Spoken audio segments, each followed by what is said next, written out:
पुणी खसला सुना दर उभय 22 कैरेट और 24 कैरेट दाम रे ह्रास देखा मिली। जदि आपण मैंने सुना और रूपा किनिया प्लान करुवे तेरे आपण खुशी खबर।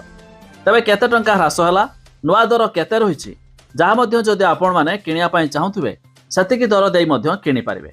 आसतु संपूर्ण अपडेट जानिबा ता पूर्व वीडियो को लाइक करंतु, सब्सक्राइब कर नथिले एबे सब्सक्राइब करी पाखर थिबा घंटी चिन्ह को दबाई दियंतु।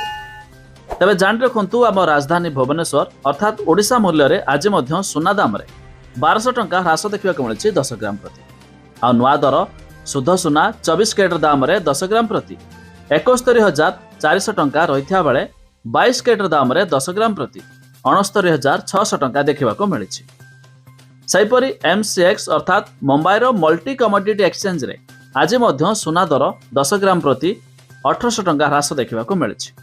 आ शुद्ध सुना 24 कैरेट दाम रे 10 ग्राम प्रति 72,600 टंका रही बेले 22 कैरेट दाम रे 10 ग्राम प्रति 70,800 टंका रे आज मध्य बिक्री होछि। सेहीपरि दिल्लीर सरफा बाजार रे आज मध्य सुना दाम रे आंशिक मात्रा रे ह्रास देखा मिली। तबे शुद्ध सुना 24 कैरेट दाम रे 10 ग्राम प्रति 71,700 टंका रही बेले 22 कैरेट दाम रे 10 ग्राम प्रति 69,900 टंका देखा मिली। यह छड़ा रूपा 1 किलोग्राम प्रति 95,700 टंका रे पहुंच जाइछि। तबे जदि आपण माने उभय सुना और रूपा किनिया पई प्लान करथुबे तबे एही दर देई मध्य किनि पारिबे। तबे आपण माने केउ जिल्लारू वीडियो देखुचंती ता निहाती कमेंट करी जणाइबे।